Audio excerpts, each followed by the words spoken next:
Alright, oh. Always gonna be a scuff day. Always gonna be a scuff day. Anyways, hello and welcome. So, today we are playing some more, Hermitage Strange Case Files.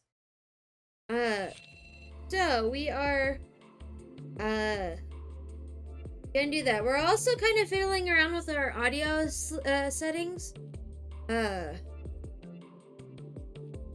So, hopefully it all works out, but we'll see when we get there. Anyways, we are going to figure out how to get the end of chapter 1. Here we are. Surprise. So, looks like things are worse than expected. Scarlett's fingernails sink into the wooden table. I hear the sound of the wood creaking beneath my feet. It's becoming increasingly unpleasant. Come on, calm down. Calm down?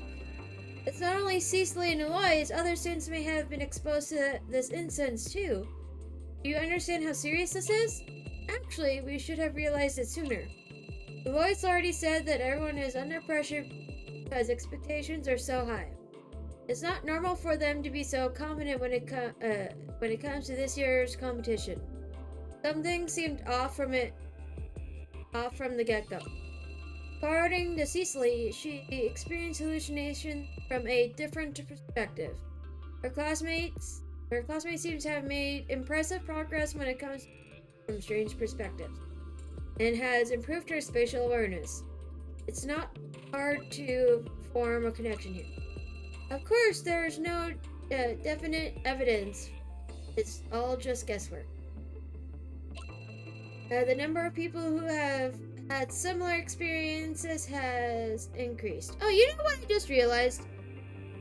I'm glad I realized this now, or I forgot about it. That's not even the one I'm looking for. This is the one I'm looking for. There we go. Well, I'm glad I caught it this time around, but that's okay. She puts her head in her hands and grounds. I'm pretty sure that's a spelling error, but that's okay. If that's true, I'd rather not have gotten involved in this. Let's find a way to prove our suspicions instead of complaining about it all day. That shouldn't be too difficult. We can just keep an eye out for art club students who have made some progress when it comes to their paintings. Did you ask me to come here today just to scare me? I wish I had that kind of spare time. I left in such a hurry yesterday that there wasn't any time left to discuss this in more detail. To be honest, I don't think we have any time to waste. That sounds serious. I assume you found out something big yesterday? You could say that. I think I've gained some insight. So what is it? We spent a lot of time and energy on this already. I can't fill it in! Let me fill it in, please. Thank you. Come again. We need to fill this in, but it won't let us. But I don't think I got all of the thingies, but that's okay. That's okay with me. Trying to reset my screen here.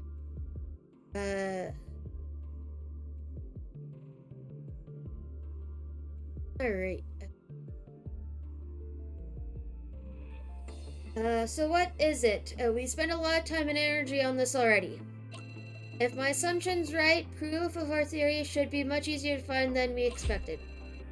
We're progressing faster than I thought, huh? I get out my notebook. Scarlet sits up straighter. She seems more composed again. She knows that a calm approach is the only way to work such a case. How is this related to Cecily's hallucination? How do I prove a connection? Oh, now it lets us. Now it lets us. Okay. So, where is... Select. Okay. Let's see. I think this one. And then a painting and a pool of blood. Hold and submit. Okay. Suspicion approved. Okay.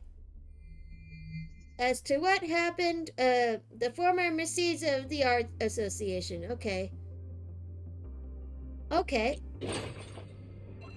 That's one possibility, and a dependable one at that. As we know from the description of the hallucination, Eloise suffered a serious injury. In that particular hallucination, Eloise fell to the ground, lying there alongside her painting. The details are so distinctive that they leave no doubt that painting is the one called Blue. Okay. Now it is believed that Eloise is the artist, meaning there are two possible scenarios. Eloise either plagiarized someone else's work, or she simply took back what was hers in the first place. From what I've gathered from various documents, we shouldn't point the finger at Eloise, but a girl named Lily.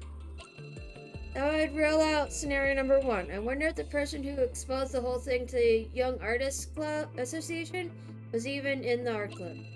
In short, Eloise's injury is related to her having made the painting. In the hallucination, Eloise is lying in the bath at the bottom of the stairs. I reconfirmed that with Cecily, although she... is it Cecil? I hope it's not Cecil. I'm gonna keep saying Cecily. Although she couldn't see much, yeah, she's absolutely certain about that. But let's note the sound. Bottom of the stairs, not the top, on the ground. Only logical conclusion is that she fell down the stairs. Yet strangely, Cecily sees Eloise with blood behind her head. I highly doubt she ran downstairs backwards. So what possible scenarios could lead to that situation? I can only think of two. Someone pushed her from above, or someone pulled her from behind. Both seem unusually extreme considering it's only about a painting. Falling down the stairs, pretty common cause of injury. Makes sense to drop a painting when something like that happens. Even if Cecily isn't on the best speaking terms with others, it shouldn't be hard to confirm that an accident like that took place hostile. You mean this could have been the event that led to Lily leaving school to continue her studies at home instead? The two students I talked to also alluded to the fact that her parents would have had enough influence to keep a lid on the whole plagiarizing incident. Even if people gossip, it's all just an art competition in the end. Oh, hello, Zoe! Welcome to the party. How are you today? How are you? Did you find out the results to your English exam yet? I hope you did good. I hope you did good. But yes, hello and welcome. How are you? How are you? As long as the people involved don't talk about it openly and nobody approaches the media, there's no way it could turn into such a big thing. It's fine. You're fine. You didn't get your results. Oh, yeah, that's fair. That's fair. I'm pretty tired. Had a long day today. I got up extra early this morning before work to finish my art project I needed to do. And yeah, no, so tired. But I'm doing pretty good. I'm probably gonna end up going to bed after stream today.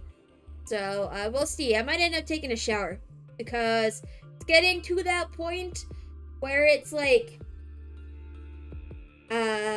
getting cold, but like not too cold. It's that perfect temperature where I can take nice hot showers for a long time.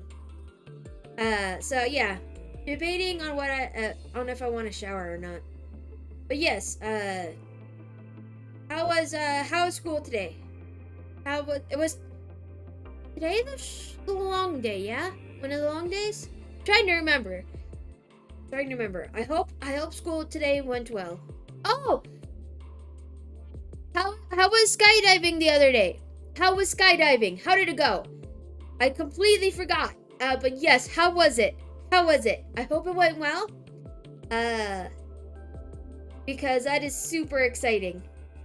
Skydiving was great. Yay! Yay! I am glad that skydiving was great.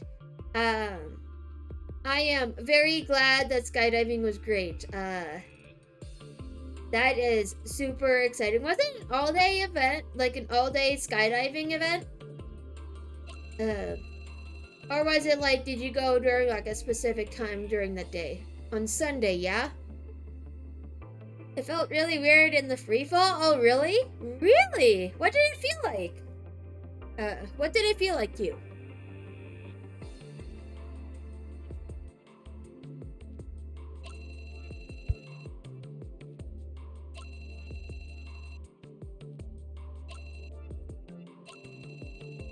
But yeah, what did it feel like? Did Lily do it? Doesn't seem so far-fetched after all. So this is about as far as we can get with that, with what we have so far. I'll follow up on the incident and verify a few of the smaller things. Maybe the situation will be clearer after that. You plan on visiting the school again? Too early for that. If I show up again so soon, it might cause suspicion. First, I'll find a way to check the school's administrative records, do things the official way. Alright, there's one more thing you should keep an eye out for. It didn't feel right to fall. It was a bit of fear and happiness. Oh, that is understandable. That is understandable. That doesn't feel like a weird feeling. Especially when you're free falling, towards the ground. Do you plan on doing it again? Or trying it again?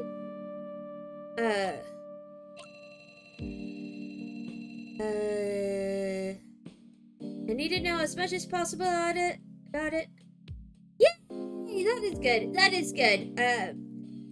When's the next available time you were thinking of going to skydive again?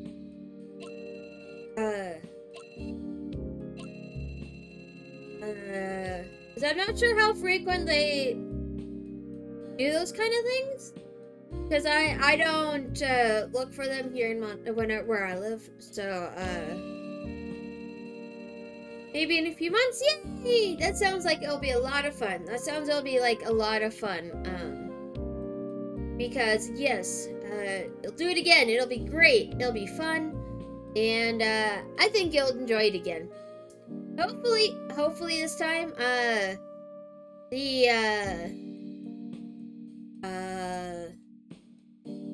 hopefully you won't feel as much fear next time in a few months. But yes, I'd say do it again, and hopefully it works out. Okay, looking at it from that angle, the incense Cecily showed me is quite rudimentary. The powder should have been put into a molten press before being wrapped in paper. Although the color looked different, its contents resembled wood chips. It should be classified as incense wood powder, which raised a new question, process heritage. In our country, the use of incense that retains its natural appearance and features was popular in the time before the Han Dynasty. Many pieces of wood needed to be burned in containers along with charcoal, which is an arduous procedure. The product basically evolves into a scented piece of wood, shaped kind of like a chopstick. You're watching with my stream with one eye because you're studying for Spanish. Ooh, good luck.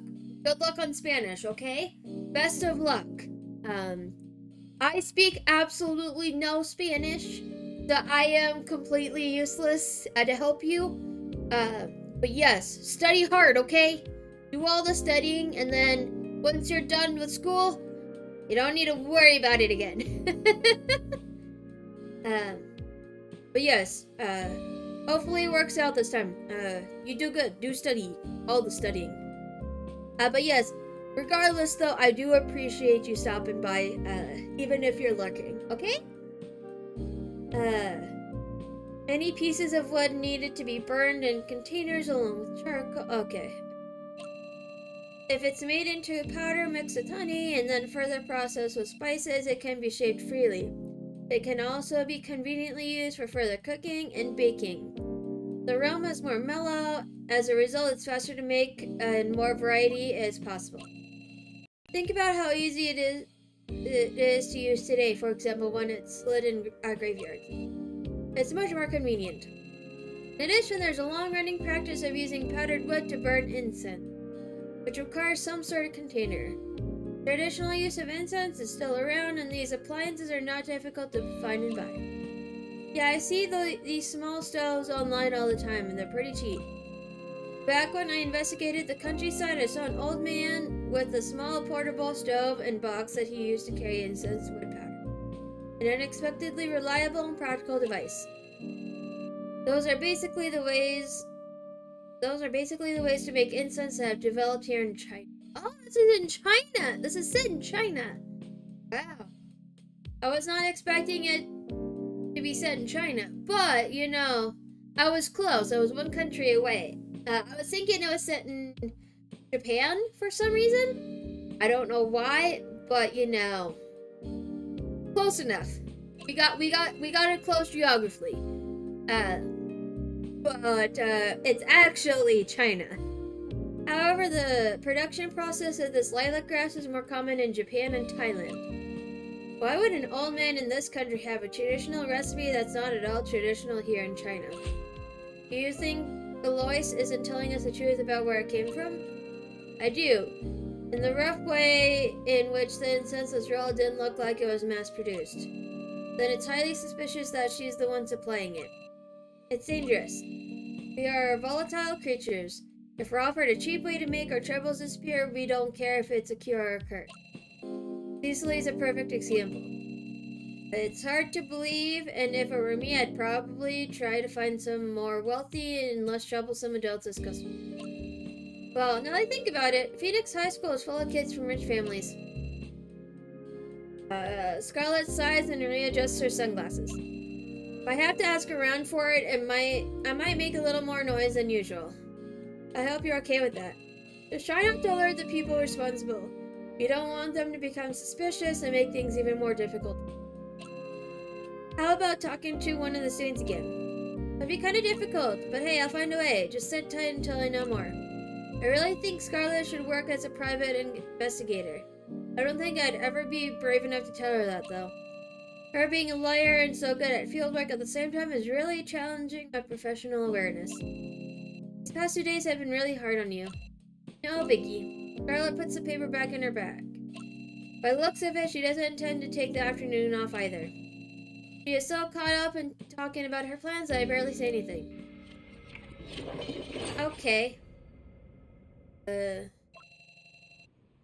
Sometimes effort and result aren't in proportion. I look up the ceiling and try to rest my weary eyes for a while. Reading always requires time. The more complicated books obviously take longer to finish.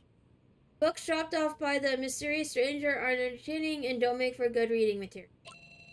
Sometimes writing style is obscure, sometimes important references or even huge chunks of a chapter are missing. In a couple cases, I can't even make out what the texts are about because they break seemingly every rule of basic language. For professional reasons, I have had exchange with various experts and archaeological scholars in the past. For people like us, piecing together and trying to understand confusing ancient books is nothing new. I dare say we even enjoy the process. Old-fashioned, elaborate phrases have accompanied me for most of my life. Pain in my mind doesn't really have anything to do with them. My brain instinctively refuses to read anything more. just like a child covering its ears escape a ghost story. Doesn't make any sense, so I'm especially reluctant to give up too easily. If I put them on the market, I'm afraid they would cause a lot of turmoil. The mysterious man hasn't done anything wrong so far, but there's something off about him. Always speaking in riddles. Okay, so I'm going to, okay. So, I will be right back. I am going to go to the bathroom. I will, be right back. Don't forget to snack, do something, stretch, do all that stuff, okay? I'll be right back, okay?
I realized why I had to go to the bathroom.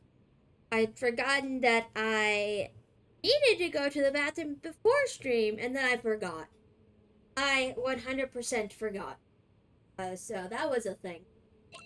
It's no good. My head will explode if I keep on reading. Looks like you've stumbled upon something that has piqued your interest. What? The guy with the poker face is already standing at the work desk. With all due respect, the security measures here are far from perfect. You should be careful. The deliverer. Oh, just let them come. I don't mind sharing these books with anybody. So what are you up to today? I just happened to pass by. I told you quite clearly I'd visit again at an appropriate time. Seemed to want to check up on the sales. Sadly, none of the copies you brought were sold. That's only half the truth, of course. I want to all these books out of my sight. They're somewhere in the most obscure corner of the shelf, accompanied by the most massive and tedious dictionaries I know. Really? What a pity. People only turn their heads to enjoy cliches, although things of true value are right in front of them. It's one of the great tragedies of this era. Reading cheap novels is much more entertaining than reading your books. You may not believe it, but they were cheap indeed. Huh? I thought there'd be more interesting backstory to them. After all, none but the most eccentric collectors would hold on to these. That may be true, but our son didn't see it that way. Made a bet, trying to impress the ladies. Kids will be kids. Children from a family of scholars are no exception. It's better to learn how to cope with losses early in life. That kid should be thankful I taught him that lesson before he was let loose on society. Why disguise it as a bet to teach someone a lesson? Why not just be a little more honest? Insolent boy! The slave of fashion, basking in your glory. Arrogant fool! This brave young suitor sharing in my triumph. You mean ignorant fool. I didn't know you were familiar with musicals. Once you've been around long enough, there's always a few quotes that just stick with you. What about you? Do you enjoy the theater? I haven't watched a play in a long time. Never really developed a habit of watching them. The last time was probably in school, apart from writing and editing short stories myself. Drama? I like a good drama. Stage plays are my favorite. Oh, funnily enough, I don't actually watch a whole lot of theater. I think I've only watched maybe like 2 or 3 plays at most, like on in person. So I never really got into theater as much. But I've thought about becoming an actor, but I'm just not now. I don't want to be an actor. I think video games is more my calling than anything. The actors value their mask so very much. Before they step on stage, they carefully take the mask out of its wooden box and hold it in front of their face. It's as if they whisper to the mask that they're about to become one. He waves his hands as he talks, highly engaged in the subject matter. Abandon your own self, fully inherit the spirit of the role, and its thoughts become your own. It's a respectable profession, isn't it? Mysterious visitor flashes me a strange smile. I don't have time to indulge him right now. I should move the conversation forward as soon as possible.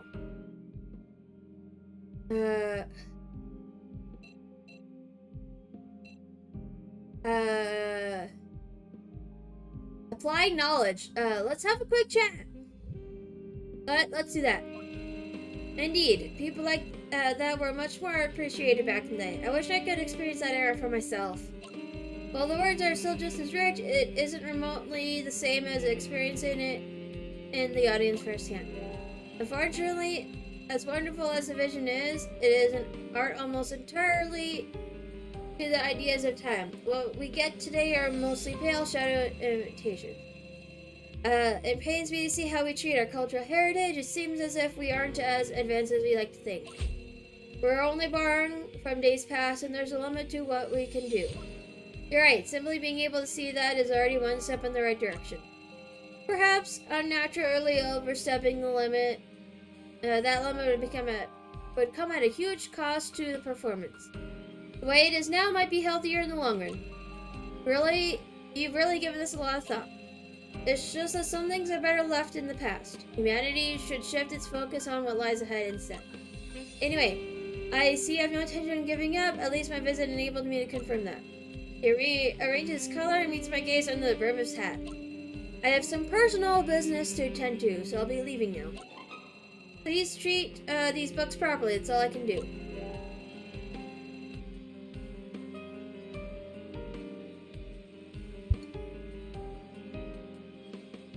In spite of these words, the uninvited visitor never even glanced at what was actually offered in the shop. Pleased after making such a meaningful statement, the sound of his leather shoes soon disappeared behind the door. An unsettling premonition begins to rise in my heart. Uh-oh. That's dangerous. That's very dangerous. This isn't good. Cecily hasn't written back yet. Her school shouldn't have any strict guidelines concerning mobile phones. And it wouldn't be appropriate to ask Scarlett about this. Regardless of whether Scarlett can pull it off, if she visits school too often, the possibility of her being discovered will grow. It's not worth the risk. It was a mistake not to ask for phone number yesterday. That way I would have a second reliable option right now. To be honest, it wouldn't have even mattered if it was reliable or not. It would have been better than nothing. Okay. So I still can't do those ones. Okay. To be honest, it wouldn't have even mattered if it was reliable or not. It would have been better than nothing. My right eye starts twitching uncontrollably at the thought. Although it's probably just from the strain of being in such a dark environment, it's easier to let my mind wander. I should call Cecily. Take out my phone and make a quick call to Cecily via the messaging software. Young people seem to be more used to that than to properly dialing a number. If I remember correctly, the other person will receive a call request and then... Huh? Ringtone? If this is a coincidence, I'll leave my phone. I walk to the door to confirm my suspicion. Huh?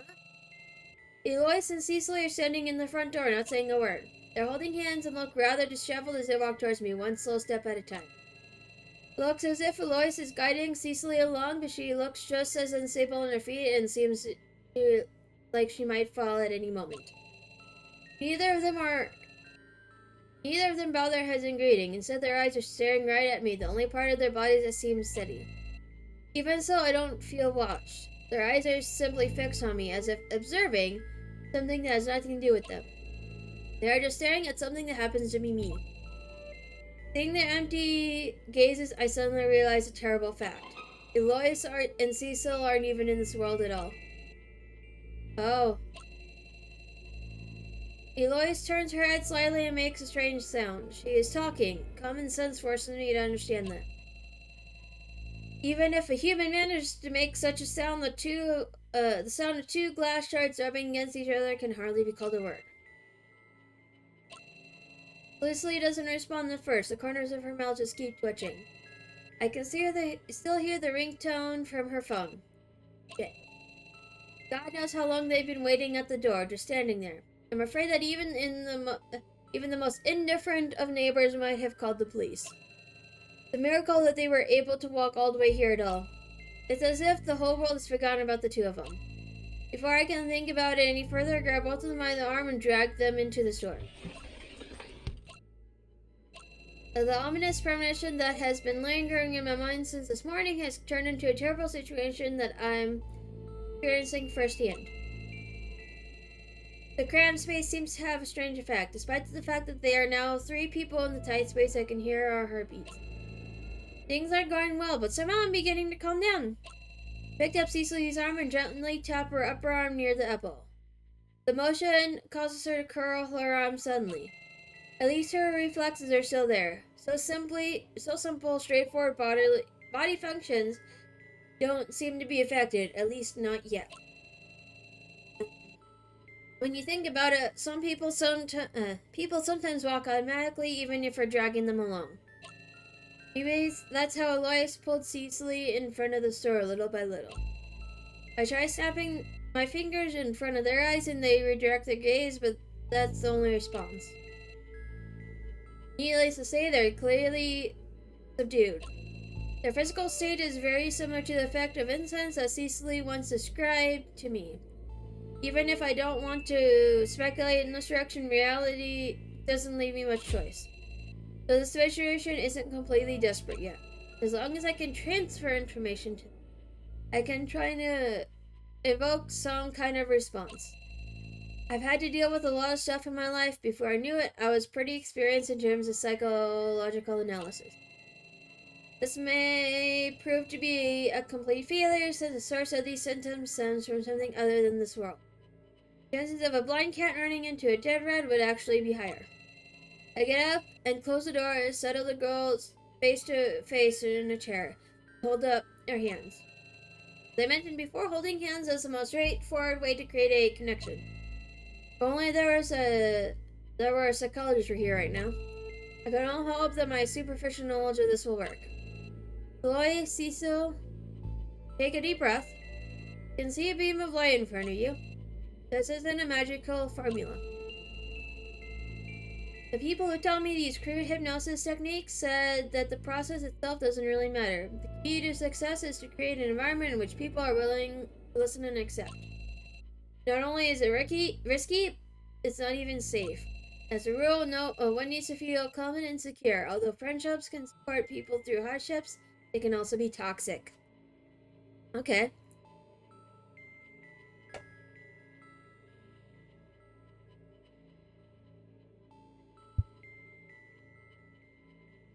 Did I even unmute myself? I did. Okay.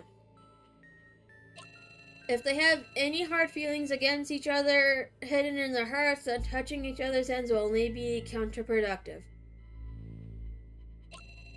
I'm taking a leap of faith here. Now, on the count of 3, you will feel the burn disappear completely. 1, 2, 3. The tension in the air begins to ease up. Something odd seems to fly over my head into the room. Don't look at me.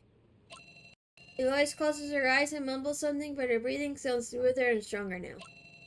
Sister, I'm sorry.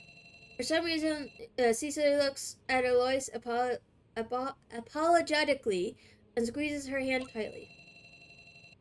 After a long moment, the girl turns her head, an unreadable expression on her face. I'm back again, Mr. Store Manager. Welcome, although the store's closed right now. Can't even remember last time I wanted some truth this badly. Yes, clearly. Sorry, I haven't restocked in quite some time. I'll need to improvise when it comes to food. Cold noodles it is then. Sky's already gone completely black, the shop is dark and crammed. Not exactly the best environment for the 2 girls, especially in their current condition. That's why I let them stay at my place. Eloise is laying on a makeshift bed with her eyes closed. She'd probably keep on sleeping like a stone if I caused a ruckus right now. She must be exhausted. Cecily is sitting on a small chair right next to Eloise. The way she's holding Eloise's hand makes it look like a scene in a hospital ward. She still hasn't moved? I tried calling her by her name, but she doesn't react. She shakes her head and looks at her friend with great concern. Don't worry too much about it. I don't mean to boast, but I'm quite confident in my skills. She'll be okay. Call the friend to bring some medicine, and she's already on her way. It'll be fine. Scarlett agreed to help immediately. That's probably because she's personally invested in this as well. To be honest, I'm hesitant to pat myself on the back just yet. The things are still pretty bad, but this is not the time to panic. Cecily nods absentmindedly. It's not easy to cope with the fact that someone you like is in a coma. Uh-oh, spaghetti-o. Uh-oh, spaghetti-o. Okay,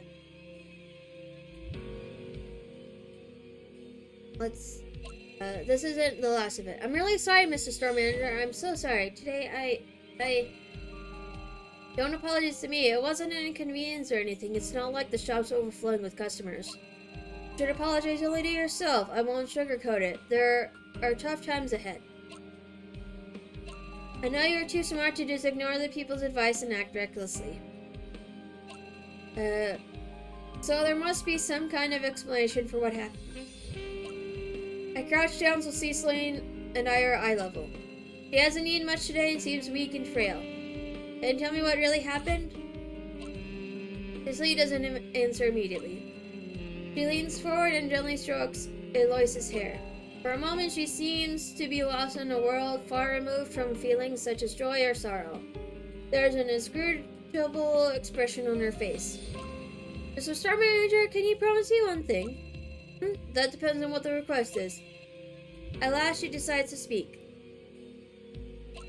She must have gone over it in her head many times. Whatever I say next, please just forgive Eloise, okay? That concludes our club activities for today. Remember to clean up after yourself. Want to continue painting? Go ahead, but don't forget the last one out closes the door. Class dismissed. Okay. Business as usual at the art club today. Orderly, quiet, structured. Nothing's changed. Although the problem has been entrusted to a man outside the school, the situation hasn't changed yet. Still, Cecily keeps herself and doesn't complain. There is an issue these issues need to be solved one after another. Solving one problem won't make another one simply disappear. Everything has to be done in order. Impatience doesn't help at all, so you need to keep your mind calm and treat the people around you well.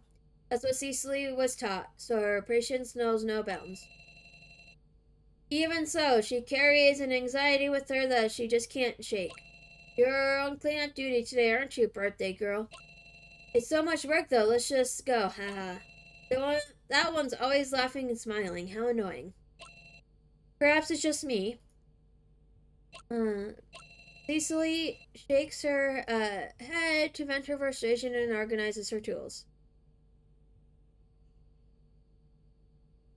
The computer doing? Okay. It's her birthday today. For some reason, that girl thinks she can shirk her duties because it's her birthday. Okay, I get no thank you. No, thank you. We do not want that.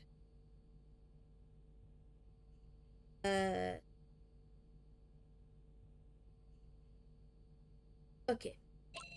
Cecily decides to take over the girl's duties, knowing full well not to expect any gratitude or appreciation.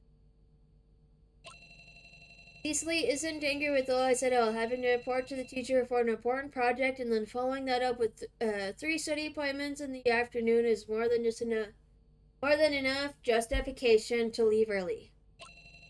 Cecily doesn't blame the teacher either. At his age, he must be under a lot of stress too. He's probably reaching his breaking point. Probably. Probably. At her previous school, some people thought she was being too tolerant. Cecily never considered it a flaw, though. And just like that, she's suddenly the last person in the room. Oh, okay. Usually, several students stay after class to practice. They aren't very chatty. Cecily often feels anxious when they're around. Is there some school activity going on? Everybody's gone. Oh, that's unusual. That is very unusual. I guess I'll just finish this. It's just unjust, but at least she can avoid trouble this way. Hopefully. Liquid! Okay. Make sure to hydrate, okay? So I got some boba tea today. Very good. I got it at a local shop. And yes, thank you for the hydrate, by the way. Thank you for the hydrate. But yeah, it's definitely delicious. That much I can tell you. But yeah, make sure to hydrate, okay? But yes, thank you for the hydrate. Okay, let us return to streaming. Okay. It's unjust, but at least you can avoid trouble. Okay. He carefully puts away the chalk in the board eraser, repositions the crooked desk, and closes the window. Next up is the unbelievably large trash heap on the floor. People think it's always clean and neat in here, but when a dozen students get together and throw ideas and concepts around, there's bound to be a lot of ideas that land in the trash. Clearly.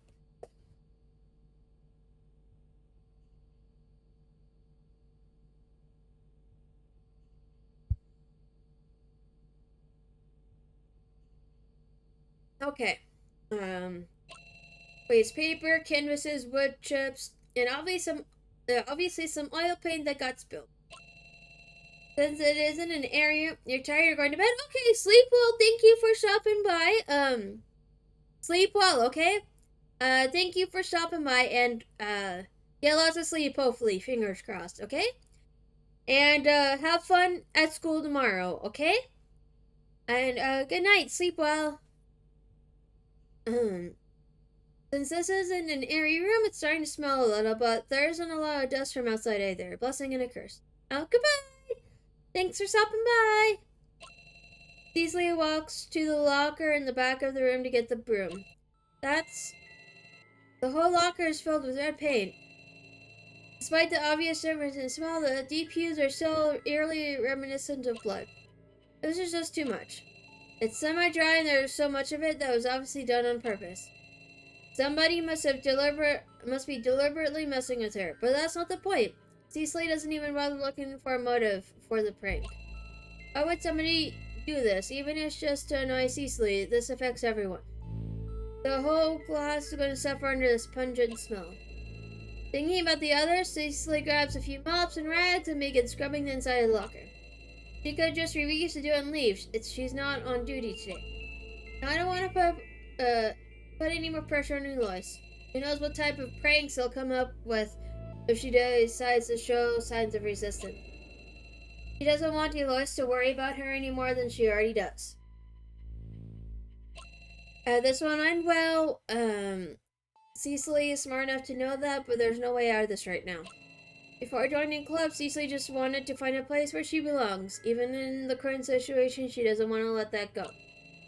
Even the upper corners of the locker are full of paint. She has to hurry up, otherwise it'll be impossible to get these stains out. Cecily shuffles around, doing her best to clean up the mess. Then suddenly, a hand shoves her in the locker. What? She's stuck inside the locker. Acting on instinct, there's only one reaction that makes sense to her. She kicks hard against the door from the inside. It's no use, something's blocking the door. This is more than just a harmless prank. Who's out there? She starts shouting and kicks it against the door again. Whoever's out there won't answer. She can hear panicked footsteps, the sound of someone running away. Let me out! Knock, knock, knock. It won't budge. Her small frame can't do anything against this obstacle. Knock, knock, knock. It won't budge. Flash of dizziness. She's afraid she won't be able to breathe as she keeps this up. She's panicking, which is draining even more of her strength. Her ankles are sore and her hands are sweaty. She can't even turn her body around. Cecily leans against the locker wall. Her whole body is shaken and taken over by panic. She cut herself, but she ignores it completely. She leans her forehead against the cool locker door. Please, help. She can hear footsteps again, but this time further in the distance. Whoever's out there probably thinks Cecily has quieted down. Hey, it's me. The sound sounds muffled through the very heavy door, but it's clearly a girl talking. Well, it's done. Scared the shit out of me. I didn't think she'd be this strong. Cecily concentrates. Is it a member of the art club? She's locked up now. That should teach her a lesson. What? I don't care what happens, okay? Have it under control. I told you it'd be a problem if anything came out. It sounds as if she's talking to someone on the phone. Cecily reaches in her pocket, but she quickly remembers that she put her things in a drawer. If she had to wait to call Eloise, she'd probably come rushing over immediately. What if the relationship between Eloise and the club members gets even worse because of this? Maybe it's better this way. Everything's fine. I'll just have to go wash my hands in a minute. Still talking and walks around the room. She sounds pretty anxious. What I mean is it really necessary to take things this far? Yeah, no, I know, not my decision, but I'm not comfortable with this. I don't think it's that big of a deal. It's no joke, the teacher can't find out about this. No big deal is what this is to them. Cecily feels rage burning up inside her. Suddenly, the voice outside sounds louder and more energetic. Don't even mention that. I only promised to help you out because I owe you. That's the sound of metal and wood, and several chairs are being dragged across the floor. What if the representative finds out, huh? Don't keep pushing me. The voice is filled with anger. Cecily expects a sudden outburst to happen at any moment. But it doesn't. There's the sound of chairs being dragged around again, and then there's an abrupt silence. No, I mean that. You don't be like that. Oh, I'm sorry, okay? Don't tell the teacher, okay? I promise. Just a little excessive. Her pace quickens all of a sudden, and then the sound fades away. Wherever she is, she's left the classroom. Although it was interesting to listen in on them, it really isn't helpful in this situation. The adrenaline that was rushing through Cecily is fading away, and she's left with nothing but intense feeling of exhaustion. She needs to calm down and think of a way out of here. Cecily lies hopefully surrounded by inky blackness. There's no way for her to get out of here, so she better save her strength. Even though no other meetings are scheduled in here today, somebody will come looking for her if she's missing for too long, right? That's about her only way of hope right now. that some class member who probably doesn't care about any of this will know. She needs to do this without Eloise's help. She can't drag her into this, no matter what.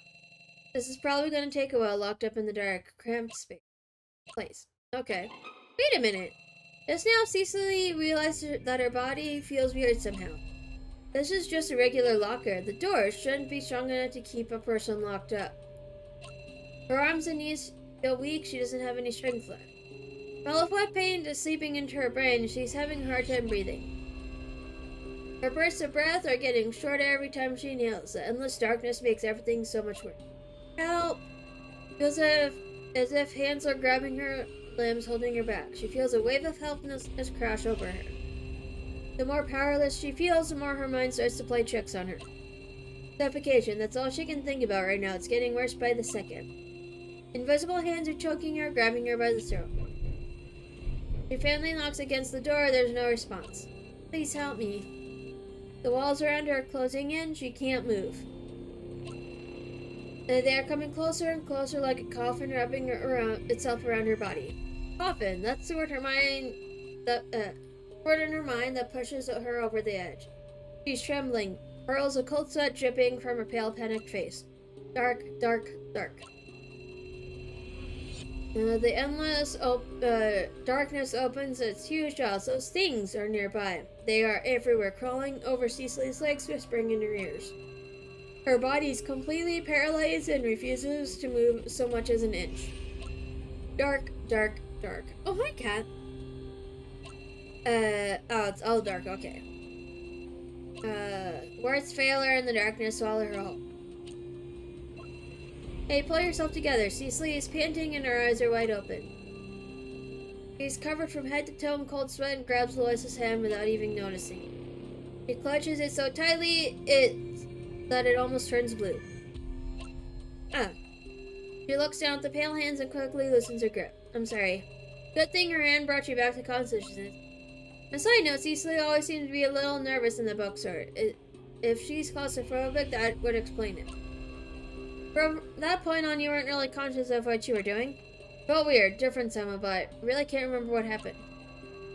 All I remember that it was very dark and narrow, so narrow that I couldn't breathe. Although I've always been afraid of closed spaces and never felt such intense fear before. I tried to open the door, but it wouldn't budge. The uncertainty of when or if I was getting out was horrible. Next thing I know, Lois rescued me. Hello, anybody? The all-encompassing fog slowly disappears and her field of visions clears up. I can hear the faint sound of music coming from somewhere. It seems almost unreal. Time is it? Feels as if it feels as if a whole century has passed. Cecily has lost track of time as she opens her eyes. Then she finally recognizes the faint voice coming from outside. Are you awake?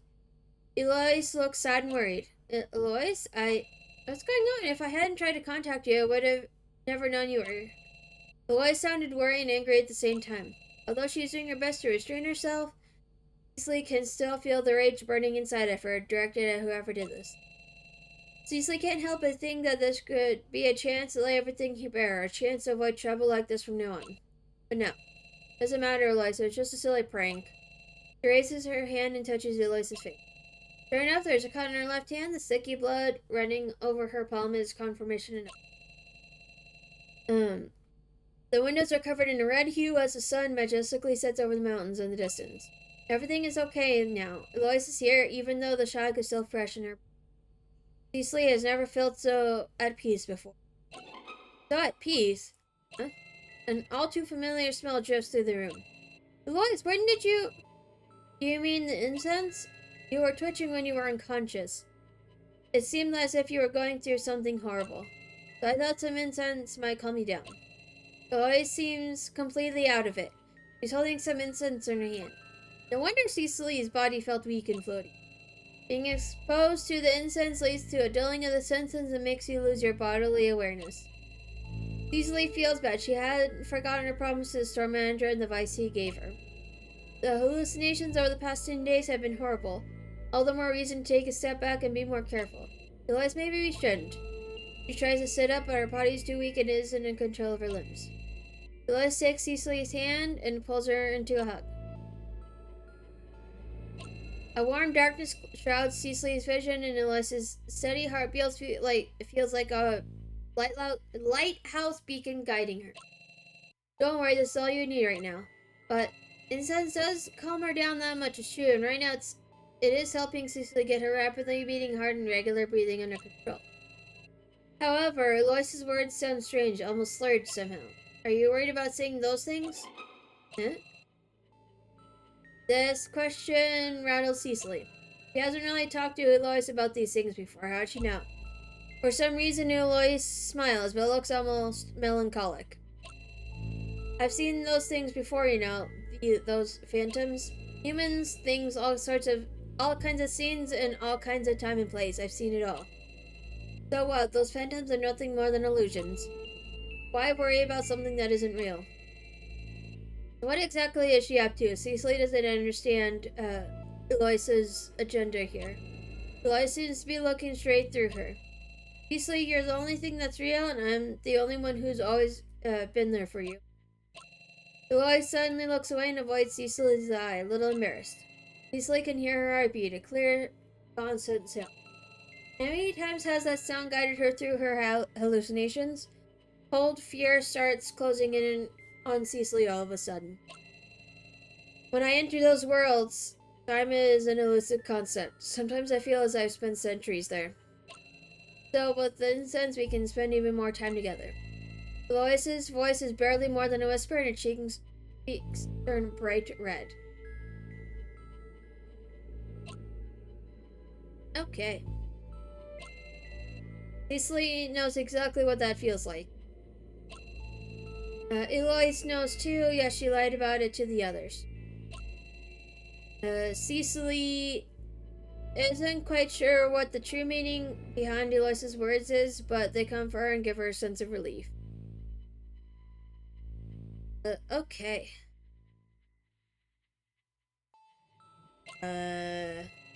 Sure.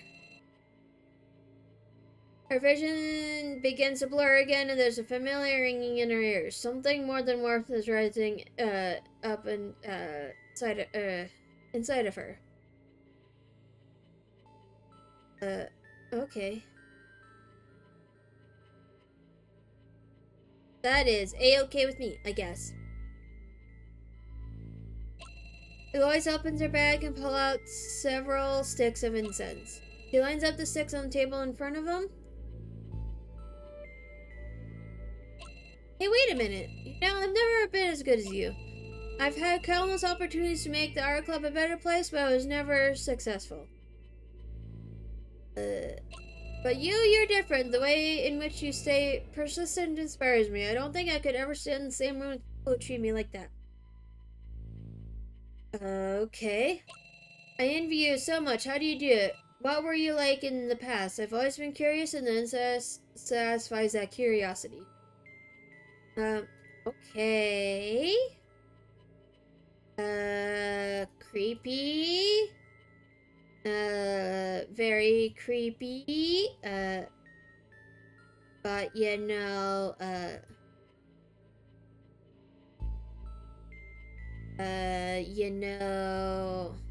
sure.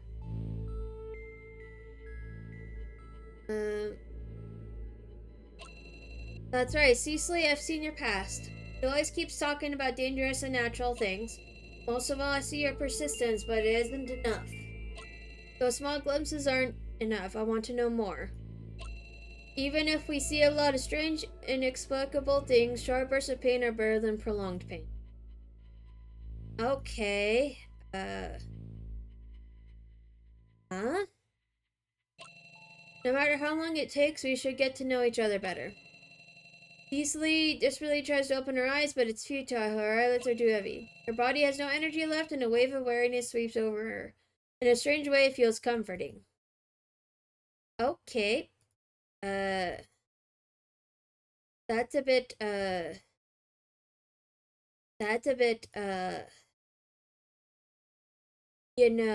thing.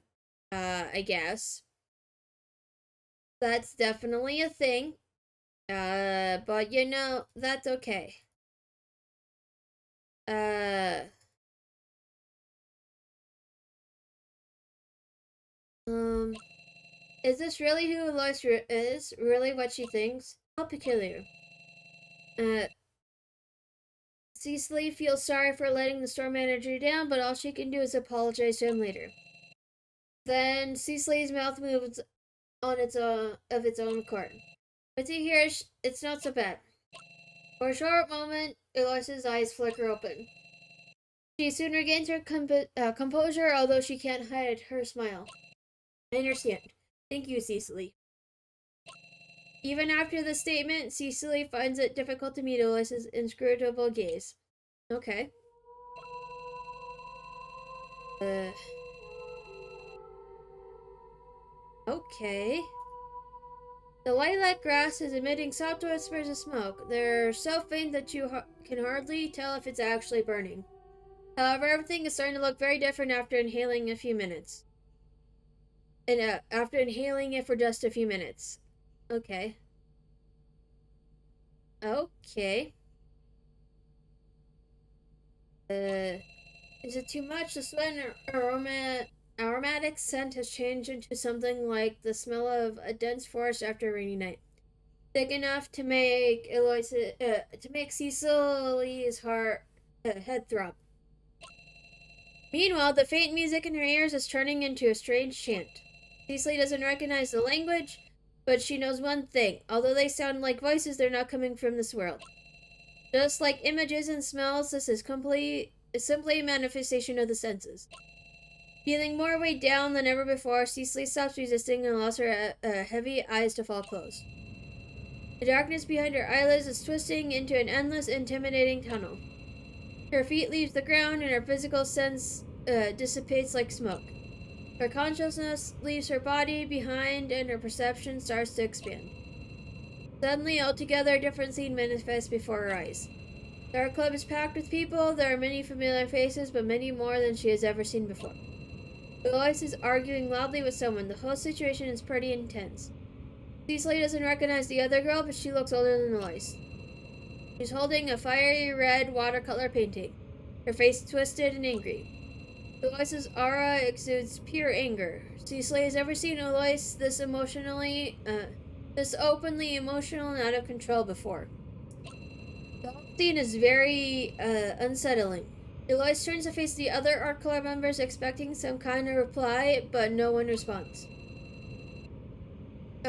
Being ignored, the very same situation Cecily finds herself in way too often. Eloise has reached her breaking point. The very last remains of her patience have all but faded away. She grabs the canvas from the other side of the classroom and runs towards the exit. The other girl seems unbelievably offended and storms out of the room, running after Eloise. Eloise! The door opens and everything freezes. And then, hundreds of hallucinations closing in all at once. Black-eyed doves takes flight among the desolate ruins of several tall buildings. 8 cheetahs dash to the debris and rubble. Countless figures are lined up, silhouetted against the sunset above the endless sea. Apes are kneeling down in front of a statue in deep devotion and worship. Silent lightning and the cloud of color dance across the sky. Pink, fleshy pillars of meat rise from the ground, squirming like maggots. Standing on an overcast tower in the far distance, a shadowy figure spreads its arms. Electric bolts come crashing down from above, and countless fragments fall to the ground. Priests in Taoist robes along with thin, ant-like creatures, all facing large pyramids and bowing to the sun. The visions are all over the place. There's no logic to anything and no way to tell where and when they are taking place. There's no words, no meaning for this. It's like a glimpse into a realm unknown to humans, something so far removed that our known understanding of the world that the mind has no way of coping with it. Scarlet is there with Eloise now, but the images are fading in and out of focus, like waves breaking on the beach, only to retreat back into the ocean soon after. Suddenly everything is green, strong ferns spread across the valley, completely different scene.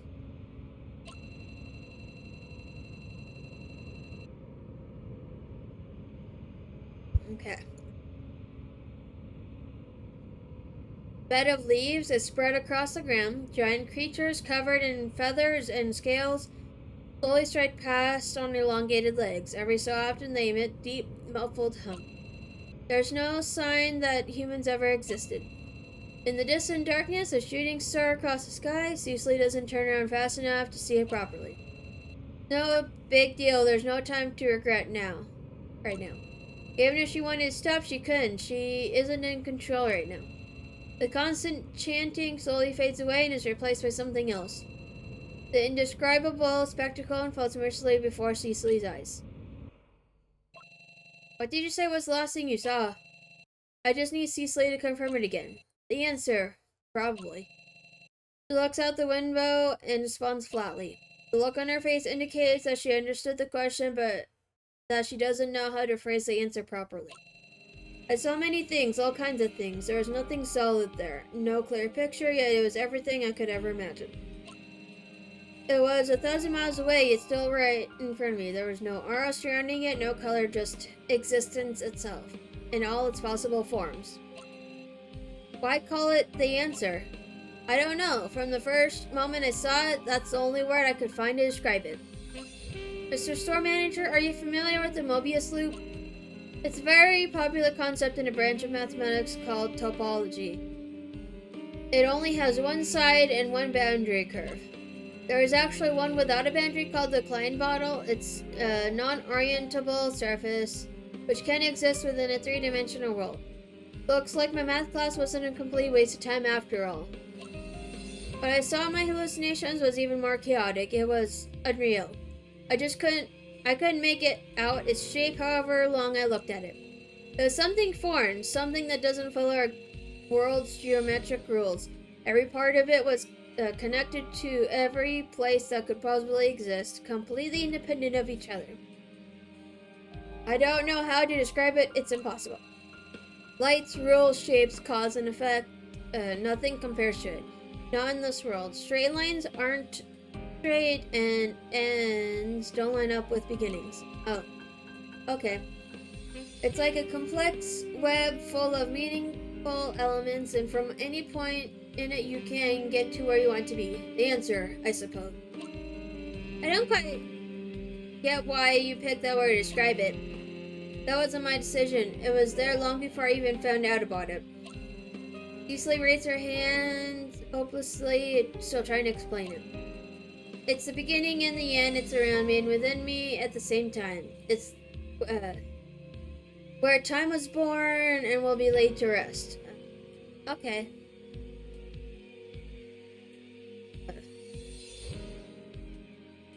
Okay. I guess.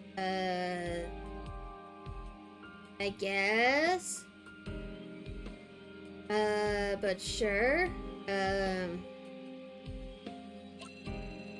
I feel like all knowledge is there, the meaning of everything, but even that's just the tip of the iceberg. Okay. Like the Taoist concept? Saying it like that would limit it, but yes, kind of. Okay.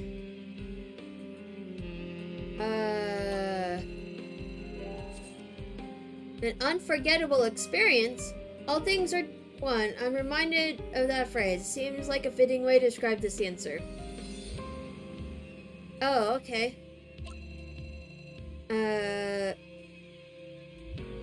So, you saw this answer and then something changed? Cecily shakes her head. It left me breathless, that much I know, but in a strange way. It's too confusing to be scary. There's so much that I simply don't understand about it. Okay. I don't understand it either. The thing is, the moment I saw it, I think I became a target. Uh-oh. Uh-oh. That sounds like a problem. A pair of piercing blue eyes was watching me from the sidelines. But because I was focused on everything else, they weren't that conspicuous. Oh. Of course they weren't. Of course they weren't at all.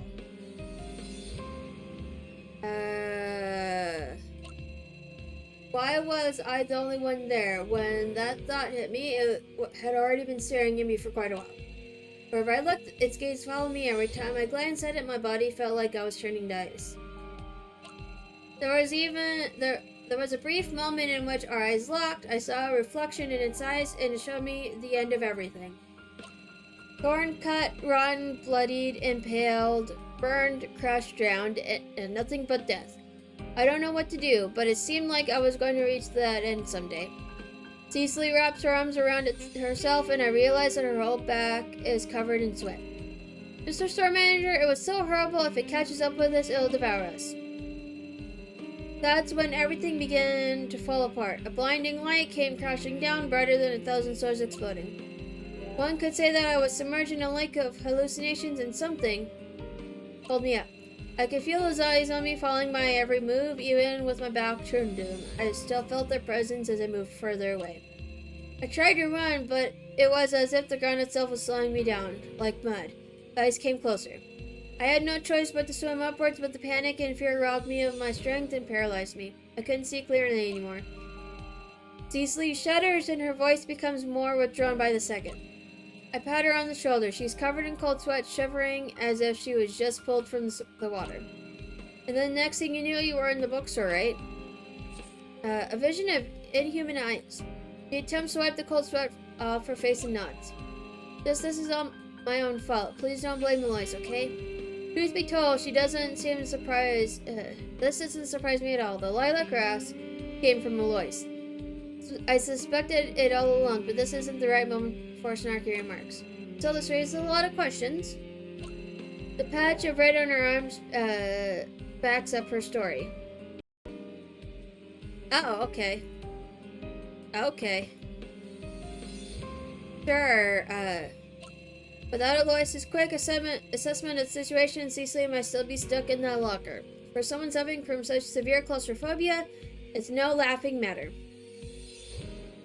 The situation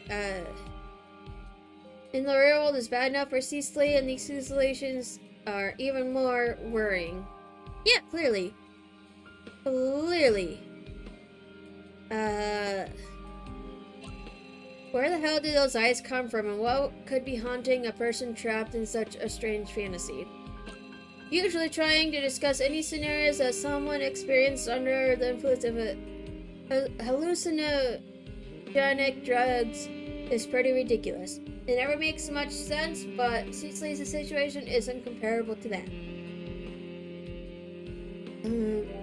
You know, after this cutscene, wait a minute. Oh, okay, that's the lock. Okay.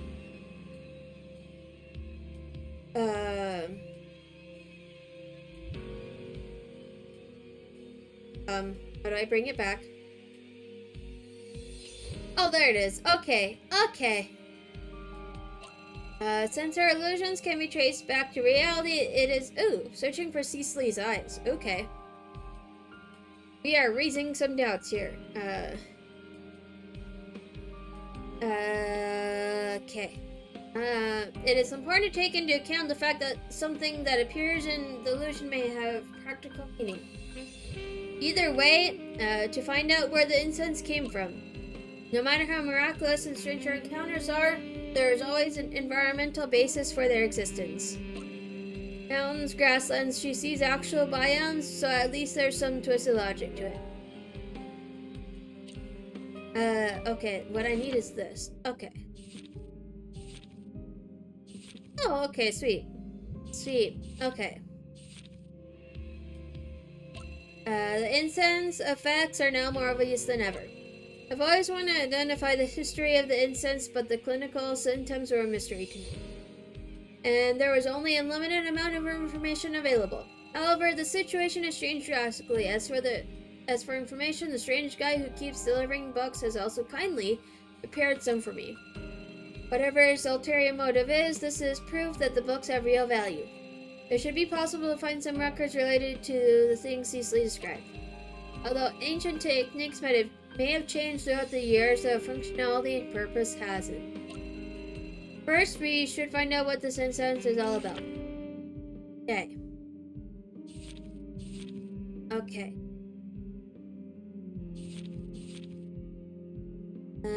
Okay, let's select here. So what are, let's go with unforgettable experience and then ancient prescription. Okay. Let us submit that.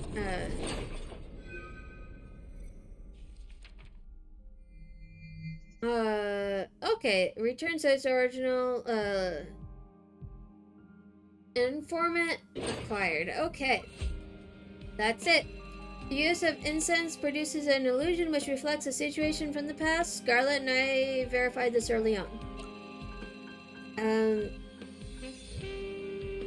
The time frame seems to vary. It's hard to pinpoint which point in time a hallucination takes place in. Moreover, Cecily talks about the incense's calming effect. It also seems to cause pain and anxiety at times. There are countless hallucinogenic potions, but I still can't find another example of a drug that makes you go back in time. So more traditional herbal medicines that, according to the book Ancient Prescriptions, arguably originate from Laozi's Tao Te Ching, remind me of it, but that's so far removed in the past, just random thought. Siam, that's ancient Thailand, if I recall correctly. As a country where religious culture prevails, Thailand has a rich national heritage. Traditional incense burned in more liquid form being changed into incense powder over the course of many years sounds possible. Cecily, have you ever read the Tao Te Ching? Surely you've learned that about that in school.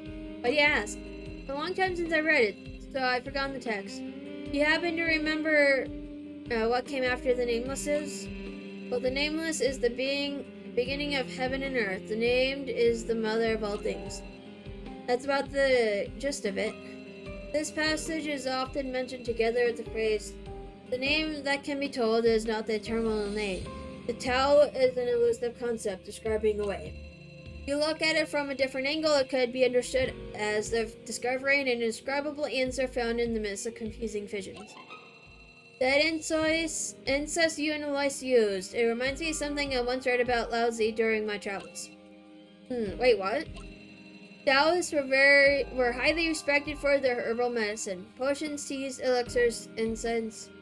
Even the emperors of old employed their services. That knowledge faded away somewhat over time, and nowadays it is a remnant of the past.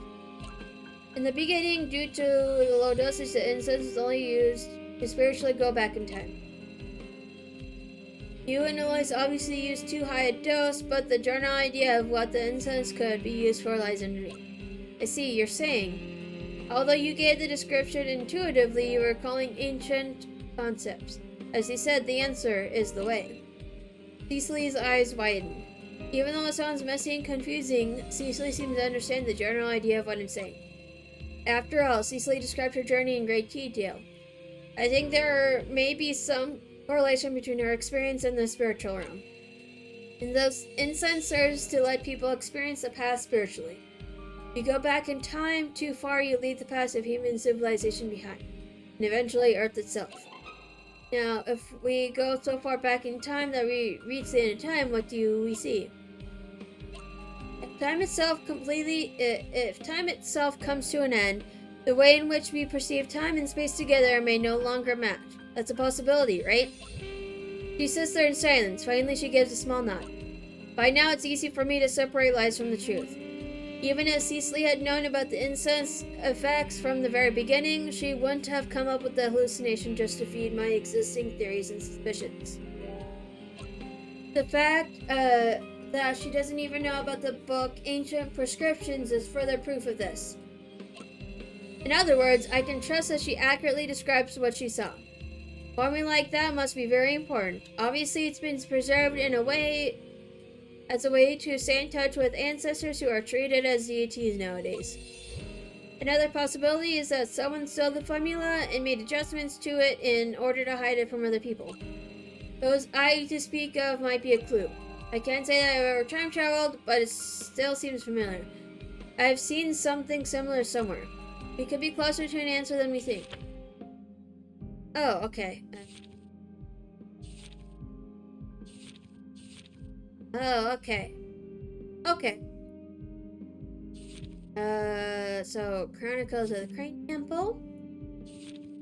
Vision of Inhuman Eyes. This one. Okay.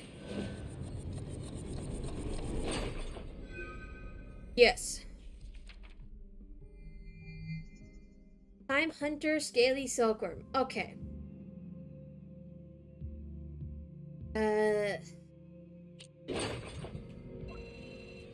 Snooping around like this is dangerous. Chasing a forbidden truth, poking around in a mystery not meant to be understood.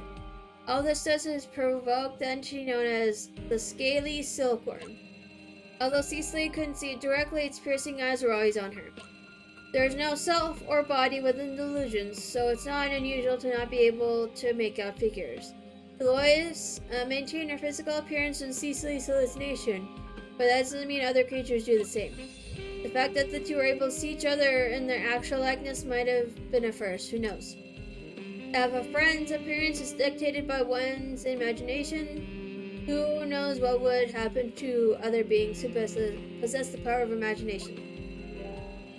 Nearly all the Taoists in the book were wiped out. Perhaps their attempt to investigate things they weren't supposed to attracted the attention of otherworldly beings. They went back in time and saw the answer. So that must have been the catalyst for the alien species targeting them. Does that mean Cecily could be in greater danger? I can't help but throw her a glance. He's not strong, frail even.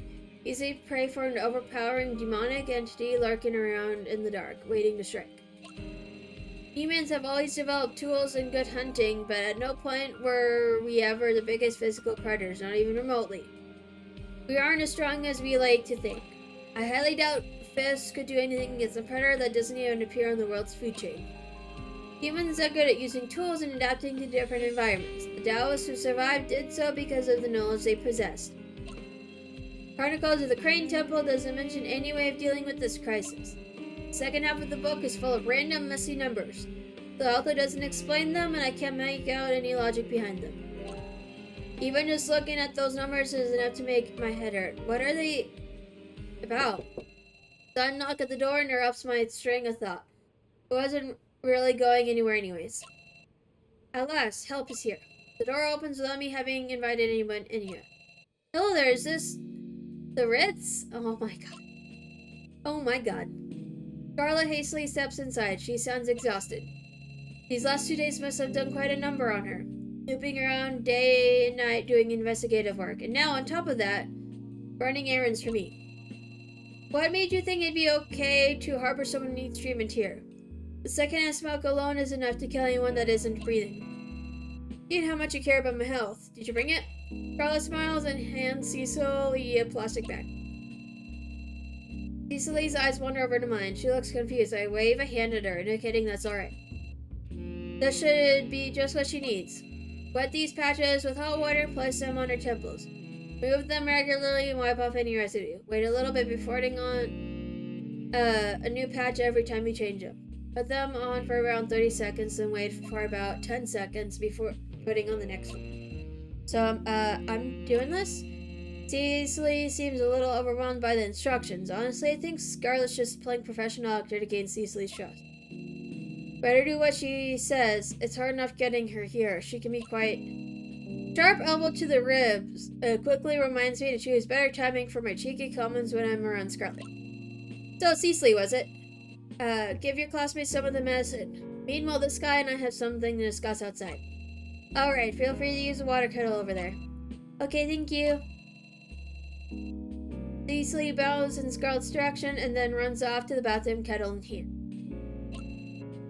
She's a really polite kid. Scarlett whispers behind Cecily's back.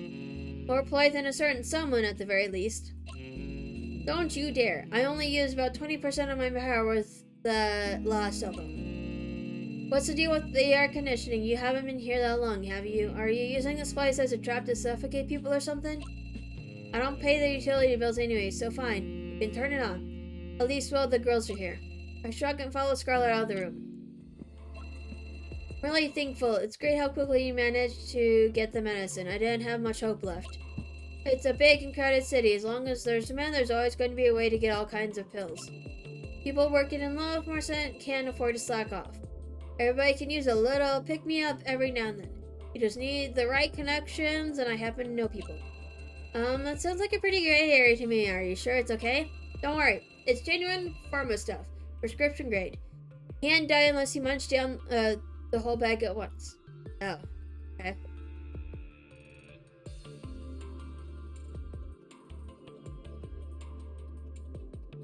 I am sad. I'm almost out of boba tea.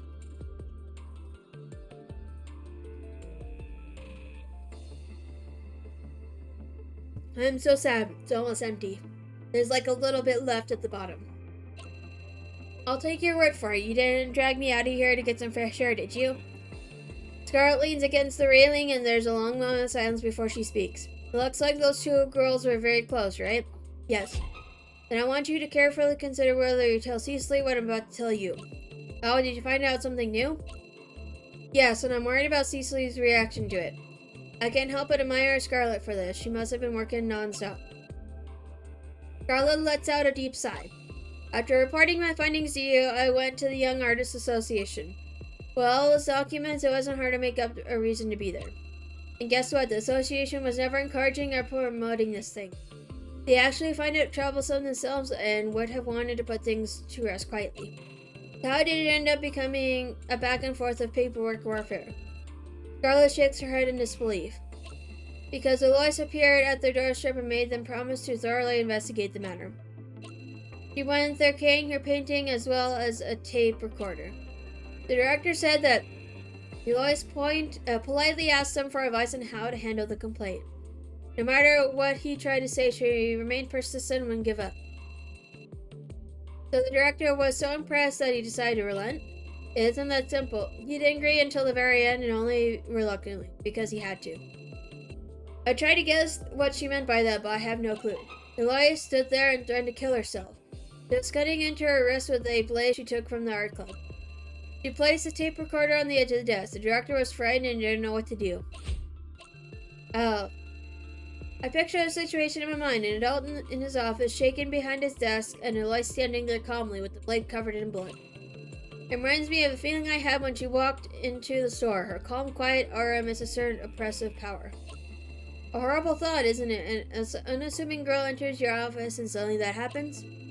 Nobody will help me. This is the only way I can get justice from you. That's what she said to the director while holding her bleeding arm. No wonder he agreed. Her choice of words is interesting, isn't it? With this kind of pressure on them, the school and the cheater's parents will have had to work together to find a solution. Personally, I think the situation is even more complicated. At least that's how it seems to me since I talked to those two students. Anyway, that's what happened. Have you checked with the association to see if they made any final decision? I mean, nothing about Lily is directly related to him. Since the higher-ups have no intention of admitting anything, the association can do nothing more than apply pressure and protect. So, save face before another school is more important than actual justice. According to them, the award has been withdrawn, so Eloise got what she wanted. So there's no longer a punishment, in fact. That's right, it's over. Eloise's trivial... okay. Considering the circumstances, I'm not as happy about the answer as I should be. What a mess. Exactly. If Cecily finds out about the predicament Eloise was put in because of the art club, there's no telling what she might do. I wouldn't blame Cecily if she caused a ruckus. She's been through a lot in a very short time, and somehow I think Eloise acted in a more calculated way than it seems at first. If you cut your wrist without hitting an artery, it's a scary thought, that's for sure, but it's not enough to actually kill yourself. But how would a young student know that? Did she research and plan it carefully, or is she used to such violence? Either possibility makes me shudder. That's insane. This isn't something you can ever take back. Some things haunt you for a lifetime and are more than just a small stain on your resume. Society is cold, averting its eyes instead of lending a helping hand. There's nothing to be done about it, but sitting around helplessly won't solve anything either. Don't look so grim. We have to look on the bright side. As I stand there in silence, Scarlet walks over to me and gently places a hand on my shoulder. Her words carry certain weight, whether she's working as a civil servant or as a lawyer. Her daily tasks revolve around situations that originate from feelings of helplessness. This makes her words sound genuine. I straighten my collar and begin to ponder. I'm grateful for Scarlet and her kindness, I really am. Right now the weight of the world seems heavier than usual. We have to take all of this into careful consideration. Scarlet, from what we've gathered, who do you think planned the attack on Cecily? Huh? Scarlet freezes. I can't tell if my question or something else that prompted her reaction. Who knows? We don't have much to go on other than what Cecily can tell us, have we? I can't do a lot with such limited information. You're right, her statement alone is insufficient evidence. But let's not act as if it's nothing at all. You know what? In cases such as these, figuring out the whole story can be even more shocking than the result. You don't have to take a door off its hinges to get past it. Finding a key that fits is enough. Cecily showed us the lock to the door, now it's up to us to find out how to open it. Speaking of which, could it be that Cecily is more aware of the situation than she lets on and is just afraid of confirming her suspicions? The thought makes me feel a little queasy, but the question needs to be answered either way. Who ordered the attack on Cecily? I have to find out. Don't say that! I'm only doing this because I owe you. After this is done, we're even, got it? After this is done, we're even. Think about what Cecily told me earlier. This is very serious. It's an actual crime. Whoever ordered it must have a lot of power over the students to make them do such a thing. Cecily is just an ordinary transfer student, even if she has problems with people in the past. It shouldn't have affected the other students like that. That would mean the person who locked her in holds no personal grudge against Cecily and was merely used as a tool. The question is, what could somebody owe a person that was serious enough to commit such a crime? Someone, probably Lois. Wouldn't be surprised. Are you referring to the cheating incident? There was two people who took a loss. Sully, who had to leave school to study at home, and Lois, the real creator of the winning entry. But you don't think. My mind is racing. I don't respond to Scarlet directly, trying to hold on to my train of thought instead. Lily graduated before Cecily enrolled at the school. That means everything that happened before then shouldn't have anything to do with Cecily. Lily is no longer part of the school, meaning other students wouldn't carry out any favors for her. She wouldn't gain anything from it either. Lois, on the other hand, nobody was on her side when the cheating incident took place. Throughout her arguments with the former student representative, people just stood by indifferently. If Lois then had an accident in which she was injured, even people with very thick skin would feel guilty. In this case, just standing by and doing nothing was the same as abandoning her altogether. If I were in the student's shoes, I'd be most afraid of facing the person I turned my back on. I probably couldn't even look him in the eye. It sounds harsh, but Lois is a student representative. She has a reputation. Students might go to extreme lengths in front of her, or for her. In other words, if she, as a victim, came over and asked an onlooker to do something, it would be hard for them to refuse. Scarlet frowns and thinks about this, taking several deep breaths. She ruffles through her hair. I hate the thought of it, but I have to admit that what you're saying makes sense. Don't give me that look. I don't like this one bit more than you do. My tone is harsh. Cecily and Lois are really close. Anyone can see that. But why? Don't ask me. My answer is clear and concise. Lois is the person that the other students are most likely to do favors for. That's a logical conclusion. Nothing more, nothing less. As for the why behind it, I have no idea. I hope we're wrong about her assumption. Lois hasn't woken up yet, and there's a good chance she's going through the same ordeal that Cecily had to endure. Those demons from the illusions are still lurking around, and as if everything weren't enough of a mess already. To be honest, I feel sorry for having complicated this situation even more than with my theories. So what's the deal? Are you going to be honest with Cecily? Scarlet leans against the railing, staring at the moon's reflection in the puddles. of water at her feet. I'll get a few more days at least, but right now the poor kid would probably go crazy if I told her. I look up at the sky and let all of these mixed feelings rush over me. Fair enough. I'll find a way to deal with this. I'll think of something. In the meantime, please don't mention it to anyone, okay? Is it true? I shudder. It's the one voice I didn't want to hear at the very moment. Yeah, here it is. With the lights as dim as they are, I can't really make out her facial expression. Even in the dark, Cecily's eyes tear enough. Is it true, Mr. Store Manager? Her voice trembles as she repeats her question, demanding an answer. What you just said now, is it all true? Scarlet quietly walks away. Despite her tough demeanor, she's not good at handling awkward situations. Every time I try to open my mouth and say something, my mind goes blank. I feel like a fish on dry land. Denial, anger, bargaining, depression, and then finally acceptance. To face the tragedy, one usually goes through 5 emotional stages. Right now, however, the only word to describe the emotion on her face is despair. Cecily turns and looks at Eloise. Perhaps because she only just woke up, Eloise's steps are quiet and irregular. Nevertheless, she looks composed, exuding her signature calmness. Eloise responds to Cecil's gaze with silence. Eloise? Eloise, say something. More of a plea than anything. Cecily tugs at Eloise's sleeve and her trembling legs finally give out and she slips softly to the ground. Eloise leans down to help Cecily with the same care and kindness a mother would give her daughter. Little Cecily, I'm so sorry. Following her apology, Eloise lets go of Cecily's hands and rushes down the stairs desperately. Hey! Her steps are closer to leaps and she nearly falls as she breezes past me. Scarlet extends her arm to try and stop Eloise, but she's too slow. Eloise struggles to squeeze past Scarlet, who is knocked to the ground and attempts to block the way. Eloise soon disappears into the night after having made her way through the door. She never once tried to argue or explain herself. Eloise! Cecily's kneeling on the ground, powerless and small.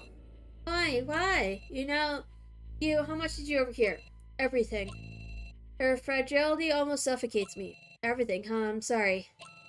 Cecily looks up into my eyes, and for a moment I get the feeling she's back in the world of illusions. She grabs my arm in an attempt to pull herself up. She's as light as a feather, even as she puts her full body weight onto my arm. I'm so sorry, but everything is pretty obvious now. I'm happy to answer any questions that can help. Even though it's just part of Eloise's elaborate act, she's a perfect liar. Why did Eloise, who was the victim of bullying herself, come after Cecily, the innocent transfer student? That's a good question. I can't help but a reason for harming younger students. I can't help but speculate about what Eloise might have been thinking. Did I do something wrong? Is it my fault? Cecily's voice is trembling. It's not the right question to be asking right now, but nobody can blame her.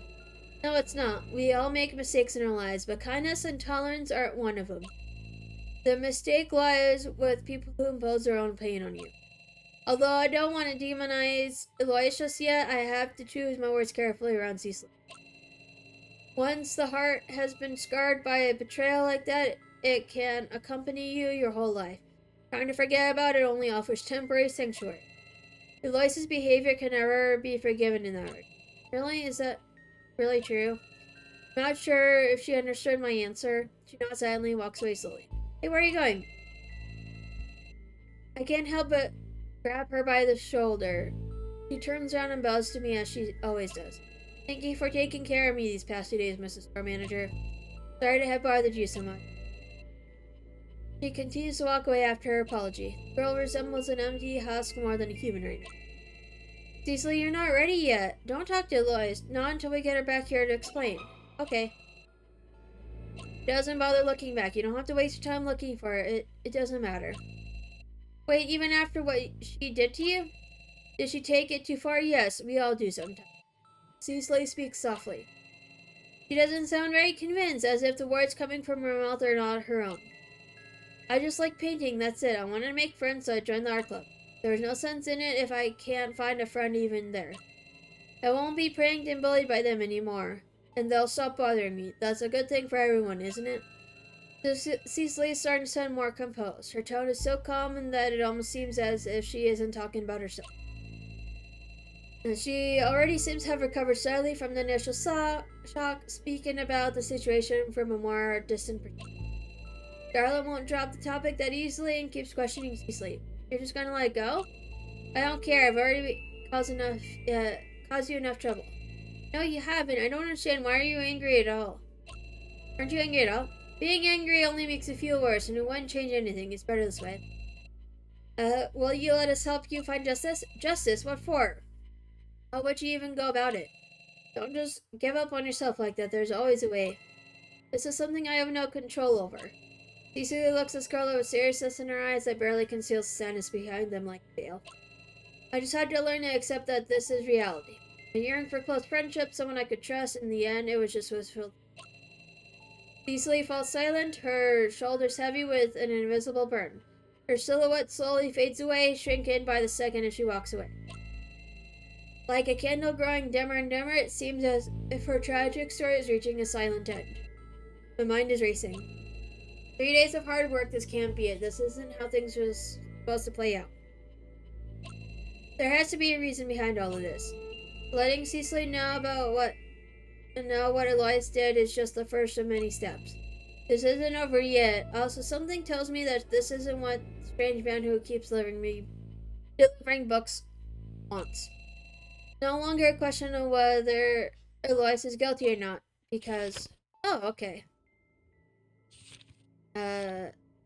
This one?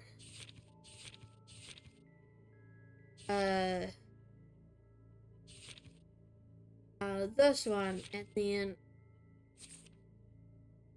We will go with that.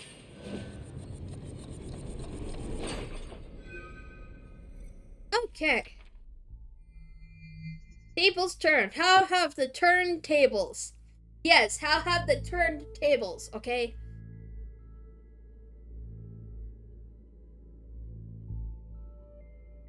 Oh, okay. Yes, how have the turned tables? Turned tables. Yes. Okay. We will, probably. You can't just give up now. I can't help but cry out. My words make Cecily stop in her tracks. She looks back, her hazy eyes still brimming with tears. Give up. I don't know what you're trying to say. How can you still be saying that I shouldn't give up? Because we won't have a chance to help you in the future. Cecily doesn't speak. Her eyes are red from trying to hold back more tears. Denial might be the only thing holding her together right now. I clear my throat and carefully put my thoughts into words. Many people have fallen victim to the art club's student representative. Her family was wealthy and influential. She had the world at her feet. Obviously, she was a star at school as well. Nobody contradicted her, and the art club was her little kingdom of sorts. She was in charge. However, one person didn't play along, refusing the president's rude requests. Thus, she became a target for bullying. But the girl didn't let that stop her. She went to great lengths to have the last laugh. If she could only win at the art competition, she could rub in all the others' faces. Look at me, despite all your efforts, I'm still a winner. Though she practiced a lot, but that wasn't enough. Her work was exceptional, but it wasn't a masterpiece yet. Natural talent was the last obstacle for her. That's the one thing that can't be learned. The others wouldn't stop their bullying, so she was ready to do whatever it takes. At some point, she discovered lilac grass. I don't care what you imagine, but that's what How could it be you? Don't you think the description fits Alois? All I do in my life is imagine things, but I've never done anything without a basis for my imagination either. Even you don't know what went on at the art club 6 months ago, do you? So half a year ago, Alois really... Wait a minute, you mean she... The hallucinations gave her a certain liberation and enlightenment. After a taste of this utterly otherworldly experience, she succeeded in creating paintings better than any the art club had ever seen before. She submitted a piece, Blossoms, in an art competition, filled with pride and joy. She was sure that even the best students around the schools would have nothing but admiration for her work. There was a long tear at the bottom left corner of the painting. Although attempts were made to glue it back together, if you focus on it, you can still make out the damage that's been done. That's the painting was dropped recently. It's fixed now. Just be careful not to touch it. Dropped? That's too bad. Her painting was sure to be placed first. But when the time came, the prize and fame didn't go to her. At some point, the artist's name had been changed. She angrily confronted the student representative, to little effect. The students who knew the truth stand by their representative. In her desperation, decided to go straight to the board of directors to complain. After several twists and turns, they agreed to investigate the matter. With further schools adding fuel to the fire, the whole thing became even more complicated. Have you checked with the association to see if they've made a final decision? Nothing about Lily is directly related to them. Since the higher-ups have no intention of admitting anything, the association can do nothing more than apply pressure and protest. The saving face before the other schools is more important than actual justice. According to them, the reward has been withdrawn, so Lois got what she wanted. There's no longer a punishment in effect. That's right. However, the plan backfired largely due to the representative's parents and their influence. Blossoms was removed from the competition, but the representative faced no punishment. The girl couldn't accept this outcome. This resulted in a violent dispute between her and the representative. She grabbed the painting, ready to leave the place that had caused her such misery. During the argument, she accidentally fell down the stairs. At this point, the school could no longer turn a blind eye, and the student representative was forced to spend the rest of her senior year at home. Her position was given to the girl who had been injured instead, as if that would somehow serve as consolation. Despite all of this, the girl felt no sense of justice, however. No honor, no proof, and no prize. Everyone buried the tragedy deep within their hearts. The painting was hung up on the wall, but no one dared talk about it. In the end, people acted like nothing ever happened. She was still so eager to prove her point, but her opponent was gone. It was now a futile struggle. Having exhausted all her means, there was nothing left that she could do. The storm was over, and who would be willing to dive into trouble and reopen the wounds of the past? The girl was in a desperate situation. She had no hope left. So what does that have to do with me? Because you're not her. She's always given up a little too easily. The voice is filled with concern. Although the kindness is a virtue, if you never stand up to anyone, people will take advantage of it and consider you weak. Putting up with it like she does, and the other person might go unpunished forever. There won't be another opportunity for justice. One side doesn't get their justice, the other side doesn't learn their lesson. In the end, neither side experiences any personal growth. I think that's the worst possible outcome. She probably sees herself in you. Although the lack of skill and potential is there, another chance and another fire of resistance. Unfortunately for her, you're not her. You don't want to confront anybody, you just avoid confrontation whenever you can. Most people have good intentions. The students weren't happy that Cecily was allowed to join the club. They considered special treatment. That's why they bully her and take advantage of her. I hurried to help her finish the chores and told her she didn't have to accept such an unreasonable request. She just shook her head and said, "It's pathetic to not clean up after yourself. Even though lilac grass had helped improve your painting skills, it shouldn't be more than one of many tools." Girl wasn't happy with how things turned out. She was so disgusted with the way things had ended for her that she was blinded by revenge. If you were only a step away from success, would you choose to take that step or give up? If there wasn't enough pressure, why not shape events in a way that you'd have full control over? This time, instead of trying to make friends, she played the guilt card together on her side. Her plan was successful, and this time she was more determined than ever. So she took the opportunity to introduce students to incense, something to let them enhance their skills. This first step worked out well. What she didn't expect was that you would see her fall down the stairs in your vision. Despite several attempts to throw you off, you didn't give up and kept inquiring about it. This kept her up at night, fearing that her plans would be discovered. Her fear was justified. A week later, you began to start looking for excuses to avoid seeing her. Not only that, but you were even found a former psychotherapist lurking in a quirky old bookstore. Mr. Store Manager. Everything had been going according to plan. The thought of her efforts going to waste drove her crazy. Even though the risks were high, she knew no boundaries when it came to securing her victory. And so she launched her most devious plan yet. That's enough. Both then and look at her. No, it can't be. But Eloise, tears finally flow down her face, fogging up her glasses. I don't want to believe this. Obviously, I can't force you to believe anything. You alone know the answer. This is all just derived from the facts we've gathered so far. I can't help but feel pity for a person who is taken over by hatred. What do you think? What would drive her to do something like that? Cecily lowers her head. Mysteries of heaven and earth must not be spied upon, for the scaly silkworm shall look right back at us. I slowly recite the passage from the ancient. You've already laid eyes upon the mystery. Trouble follows.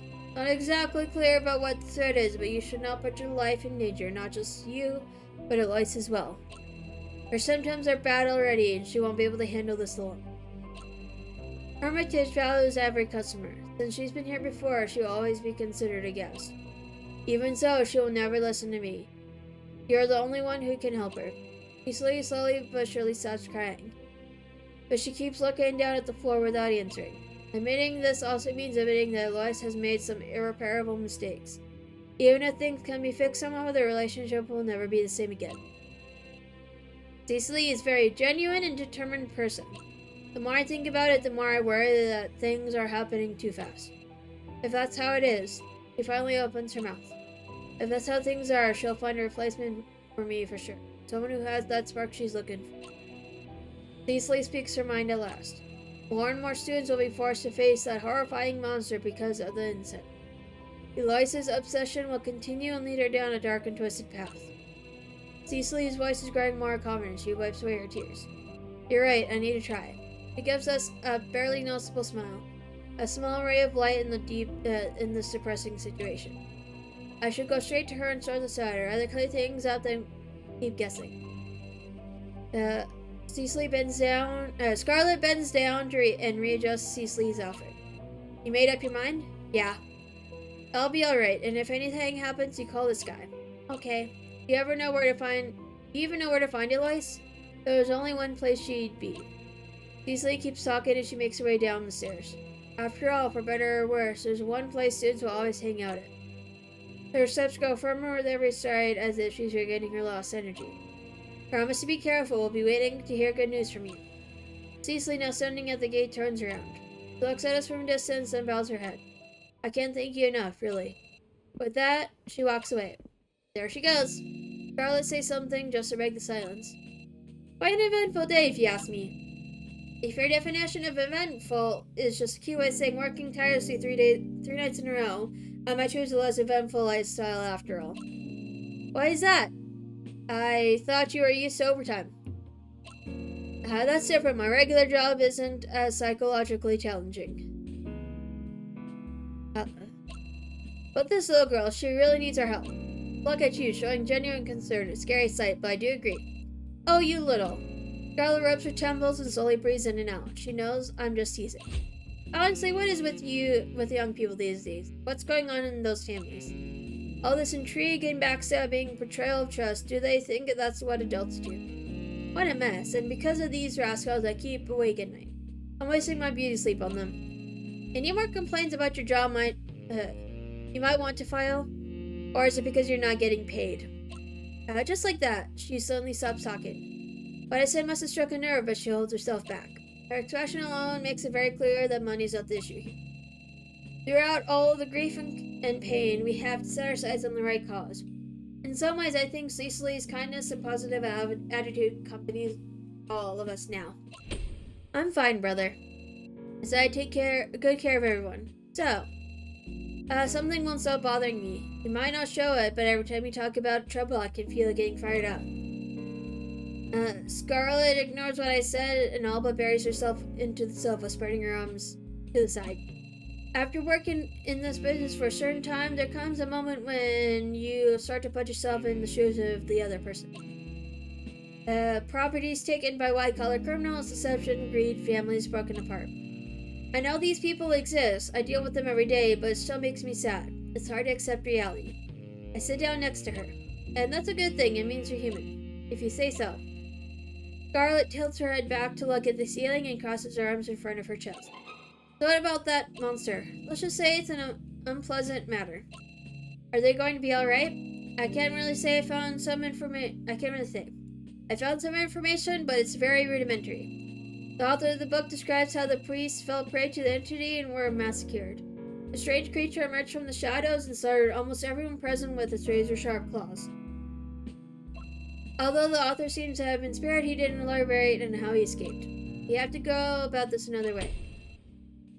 Stage plays are my absolute favorite. The actors take their mask very seriously. Before they step on stage, they carefully take the mask out of its wood box and hold it right in front of their face. They whisper to the mask that they're about to become a certain character, abandoning your own self and fully taking over the spirit of the role. It's a respectable profession, don't you think? Those words echo in my mind. Now, it all sounds oddly appropriate. Thinking about all this makes my head hurt. At least things are a little clearer now. Take some of the edge off. What's the matter?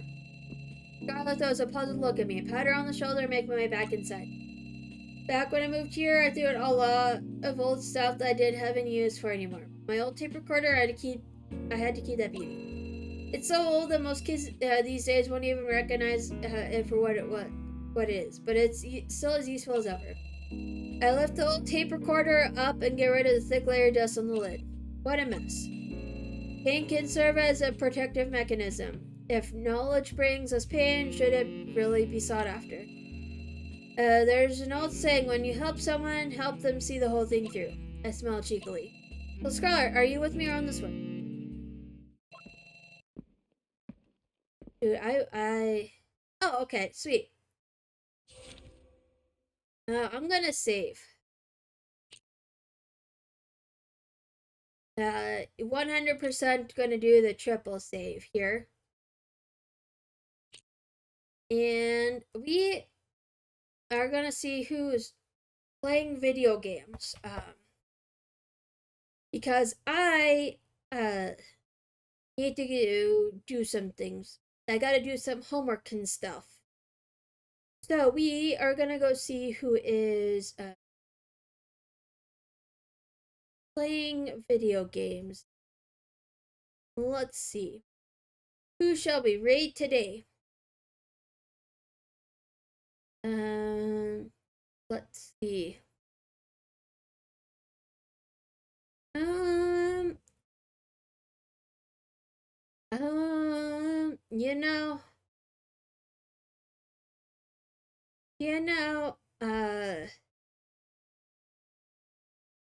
Let's go raid Acapelisa. They're playing Palia.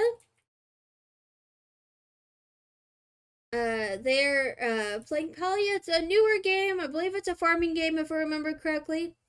So we're gonna go read them. Anyways, thanks all for stopping by, and I'll see you guys on Thursday for sure for more Spirit Hunter, okay? Goodbye, and thanks all for watching.